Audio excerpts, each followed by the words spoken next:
Continuando con la materia de derecho económico, estamos en la parte de la determinación por el sujeto de la norma, ¿de acuerdo? Con el mismo propósito de adaptar el derecho económico a una economía que supere los principios del liberalismo, pero en su aspecto específico de la libre empresa, surge el planteamiento de Lorenzo de Moza, el maestro de la Universidad de Pisa, quien marca el hito final de los Jus economistas del decenio de 1920.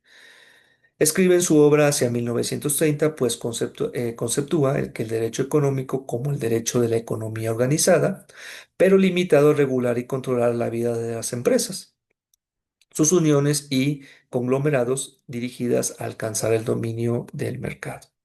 Moza concibe el derecho económico tal como lo hacen Singheimer y Clausing en cuanto al derecho subordinado a la economía. Pues en un principio el derecho regulaba las situaciones que originaba el liberalismo. Ahora, como fruto de los cambios, el derecho económico alcanza su propio contenido, cuando no está su propia existencia, en tanto sea un eficaz regulador de una gran economía. Menciona el autor en su libro que estamos analizando, Introducción al el derecho económico. El suizo Hu coloca a la empresa en el centro del mundo jurídico. Considera como derecho económico todas las normas de derecho público y privado que disciplinan. Rectius, o sea, disciplina. La existencia y la actividad de las empresas económicas centra la delimitación conceptual del derecho en la empresa. El sujeto de esta disciplina está dado por la empresa y las relaciones que se suscitan en ella, tanto en su proceso de gestión como en los actos jurídicos por los que se manifiesta el ejercicio de este frente a terceros. Vale decir que el derecho económico legisla y se orienta al universo de la empresa, tanto persona jurídica en la excepción del derecho y en cuanto acumuladora de capital y control, y en sentido económico. Kirali considera que la empresa debe constituir el punto de partida para esta rama. Moore y Oliviera critican a Hugh. El último afirma que es preciso advertir que el sujeto del derecho económico no se agota en la empresa exclusivamente, sino también abarca regulaciones de otras actividades económicas de servicios, por ejemplo. Gaskell imagina esta rama como el derecho de la gestión y dirección de la empresa industrial y lo identifica sustancialmente como el bien, señala Murena Arango, con el derecho mercantil. De esta manera lo insinúa como un derecho del empresario frente al derecho del trabajador, que vendría a ser un derecho de clase, propiciando una configuración clasista de ambos ordenamientos.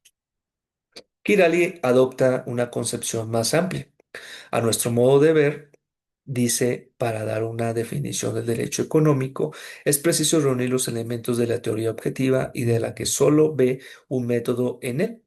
Combinándolos e inspirándolos en las instituciones de la economía, comprendemos por derecho económico la recapitulación verificada metódicamente bajo la influencia del espíritu económico contemporáneo de las reglas jus económicas que reglamentan la producción y el funcionamiento de las empresas.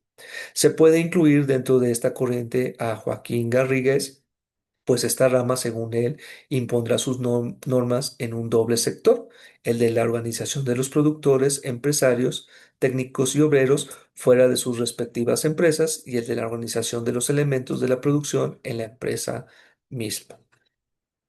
Esta concepción de carácter económico a dispositivos laborales y mercantiles. La determinación por el sujeto es una teoría válida parcialmente, pues se refiere a un sujeto importante de la economía, pero solo a él. Por su parte, menciona el autor Würdinger criticando estas doctrinas. Se pronuncia por el mantenimiento de la separación entre el derecho mercantil y económico y afirma que el derecho económico debe responder a la cuestión de si puede actuar el empresario y en qué medida, mientras que el derecho mercantil debe ofrecer las formas jurídicas para la realización de la actividad. Ahora pasamos a la determinación por el sentido. Esta concepción de un contenido político a la jus economía, su concepto se basa en el significado general de las normas, en la orientación general de las leyes y disposiciones administrativas y hasta en el fondo ideológico político que las inspira. El alemán Otto Moengmier y el húngaro Esteban Kotel sostienen esta posición. A partir de 1935, Moengmier fundamenta sus principios jus económicos y Cotelli lo hace en el 51. Otto Mockmier, influenciado por el nacionalsocialismo alemán de la preguerra, afirma que la política económica y el creado económico se relacionan para generar el derecho económico. Es posible, en opinión de Mockmier, separar las zonas de la política económica, el derecho económico y el credo económico, así como determinar para cada una funciones y tareas especiales, señala Oliviera, quien luego cita al autor. Aquí habla la vida en la multiplicidad de sus revelaciones y en la cooperación de las funciones vitales, su propia lengua. La visión de Mogmier en esa realidad, un signo externo del nacionalsocialismo, y el ímpetu con que se manifiesta no es más que la fuerza con que también surgió esta ideología, en contraposición a otra concepción fue establecida en 1917, incursionada fuertemente en Europa. Para esta corriente son inseparables la política, el derecho y el credo. Juntos expresan todo el acontecer económico. La política toma sobre sí la dirección de la economía, del modo que resulte necesario el interés de la situación política del pueblo. Pero aunque la política económica tiene la conducción activa en todas las zonas de la vida económica, otros impulsos vitales y fuerzas de conformación, en alianza con la política económica, crean con ella la forma de la economía nacional, sin ser únicamente una función de la política económica. Una de estas fuerzas de conformación es el derecho económico. A él incumbe la tarea especial de asegurar la esfera del derecho en el campo de la economía y eliminar de él la violencia y la arbitrariedad. Este planteamiento está basado exclusivamente en una ideología jurídico-político. Es decir, para Mugnier, como para el resto de seguidores de la teoría, incluyendo Cotelli, las relaciones sociales presentan estamentos, un nivel económico, que es la infraestructura, un nivel jurídico-político y el ideológico, que son la superestructura. Este último nivel, compuesto por dos aspectos, refleja una nota común. Ambos son ideologías, o lo que es más preciso, el nivel jurídico-político tiene función ideológica. Así, este planteamiento alcanza nitidez en su locución y postulación doctrinaria. Sin embargo, esta es precisamente la objeción que puede enfrentarlo. Pierde claridad y conciencia cuando afirma que el derecho económico recibe su misión de los eternos principios jurídicos. Oliveira critica esta postura al señalar que el criterio de Beaumier, que aparece nítido cuando lo refiere a la seguridad y el orden, se oscurece luego definitivamente cuando, a modo de aclaración, afirma que el derecho económico no regula las relaciones económicas como una suerte de la policía jurídica para la conservación del orden, sino que recibe su misión de los eternos principios jurídicos que nacen de la voluntad de autoafirmación del pueblo. Esteban Cotelli también afirma que las ideologías sirven como apoyo y aplican el contenido y sentido del derecho económico, pero va más allá cuando señala que no es el único fundamento, sino que hay otros valores como la justicia, eh, la igualdad, libertad y equidad. Considera que la justicia no puede tomarse como único punto de referencia para el mundo jurídico.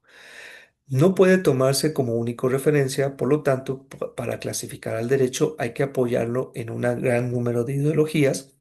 La ideología económica inspiraría y conceptuaría al derecho económico. Cotelli describe el contenido del derecho económico examinando cada una de estas etapas del proceso económico como parte de esta rama especializada.